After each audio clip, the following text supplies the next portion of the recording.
मांगीलाल बागड़ी राजकीय महाविद्यालय नोखा, डॉक्टर अन्नाराम शर्मा सह आचार्य हिंदी, BA तृतीय वर्ष, महादेवी वर्मा की काव्य भाषा की विशेषताएं। पहली विशेषता है लाक्षणिकता। महादेवी के गीतों में लक्षणा पर आश्रित प्रयोगों के राशि राशि उदाहरण है, यथा कौन वह है सम्मोहन राग खींच लाया तुमको सुकुमार। यहाँ राग द्वारा खींचे जाने के अर्थ में बाधा है, किंतु कवित्री का अभिप्राय है कि राग के माधुर्य के वशीभूत होकर व्यक्ति विशेष उससे दूर नहीं है। मुहावरों के द्वारा भी भाषा को लाक्षणिक बनाया है।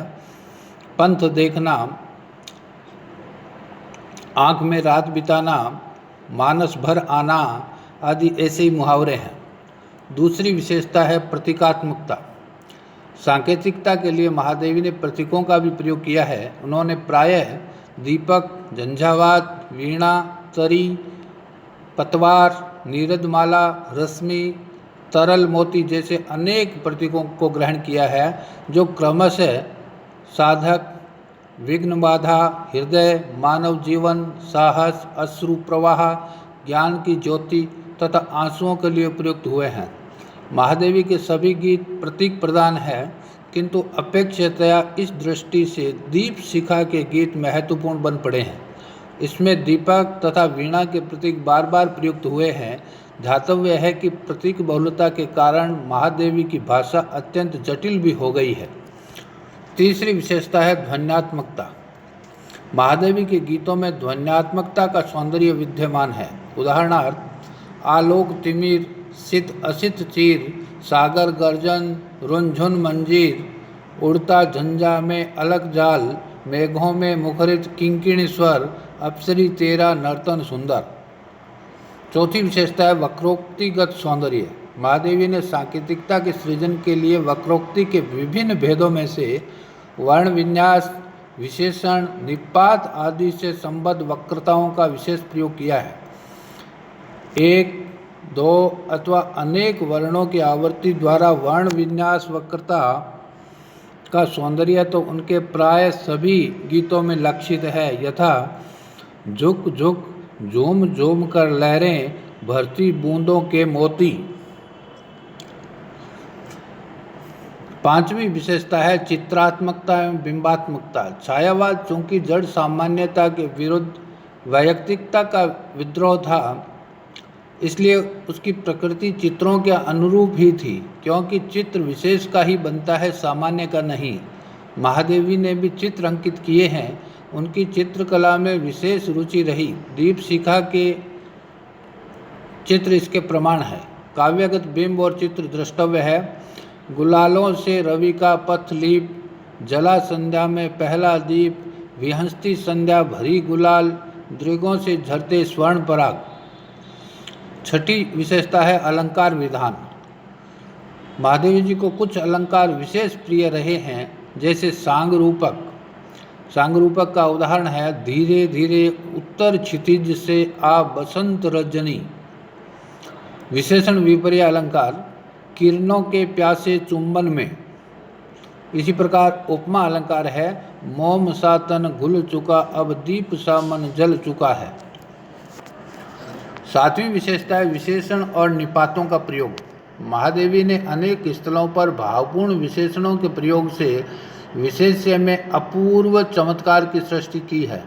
उन्होंने भावों को अधिक मूर्त बनाने के लिए निठुर काल, मतवाली वीणा, प्यासी आँखें, मूक वेदना, सहज शेफाली, शीतल चुंबन, अलसित रजनी, कोमल व्यथा, सुनहले आंसू आदि विशेषणों का उन्मुक्त प्रयोग किया है। यह द्रष्टव्य है कि महादेवी के अधिकांश विशेषण नारी सुलभ है, उसमें पौरुष नहीं है। हाय, हा, री, अरे आदि अवयव रहित अव्ययों निपातों का प्रयोग भी महादेवी ने किया है। आठवीं विशेषता है शब्द विधान की। महादेवी ने नक्षत्र, उद्गार, अखिल जैसे तत्सम शब्दों का प्रयोग किया है। सांस, मोल, पात जैसे तद्भव शब्दों का वीरानी, बिछलना, रिसना जैसे देशज शब्दों का तथा साकी, अरमान, दाग, तूफान आदि उर्दू फारसी शब्दों का भी प्रयोग किया है। मूलतः उनकी भाषा खड़ी बोली हिंदी है। ये शब्द माधुर्य लेकर आए हैं। आनुस्वारिक शब्द चयन, संयुक्त वर्णों के बहिष्कार, दीर्घाकार के स्थान पर ह्रस्व मात्राओं के प्रयोग, श की अपेक्षा स जैसे वर्ण परिवर्तन महादेवी की भाषा को रमणीय बनाते हैं। जैसे भीड़ के लिए, पंखुड़ियों के लिए, करतार आदि के लिए, कतरी आदि के लिए। इसके अतिरिक्त संगीतात्मकता, पद मैत्री, वर्ण मैत्री आदि गुण भी महादेवी की काव्य भाषा में मिलते हैं। महादेवी की काव्य भाषा में कुछ दोष भी है। ये दोष कई प्रकार के हैं। उन्होंने लिंग और वचन संबंधी अनेक अशुद्धियाँ की है। बहुवचन के स्थान पर एक वचन, लौटते ही है श्वास फिर, ये के स्थान पर यह पुल्लिंग दोष है। बहती रहती झंझावात, इसमें भी ऐसा ही दोष है। शब्दों की विकृति भी मिलती है। जैसे उन्होंने प्रयोग किया है अभिलाषाएं के स्थान पर अभिलाषें प्रयोग ऐसा ही है। मल्हार के स्थान पर मलार, स्वाति के स्थान पर स्वाति और धूली के स्थान पर धूली शब्द का प्रयोग इसी प्रकार है। उनमें ग्राम्यत्व दोष भी मिलता है। चू पढ़ना, पंथ रुंधना, बालना आदि ग्राम्य दोष के शब्द हैं। इस प्रकार महादेवी की काव्य भाषा समृद्ध है, लेकिन उन्होंने शब्दों को तोड़ा मरोड़ा भी है और उसमें कई प्रकार के दोष भी अनायास आ गए हैं। लेकिन भाषा में प्रवाहात्मकता, लाक्षणिकता आदि सौंदर्य बोधक चीज़ें काफ़ी मिलती हैं।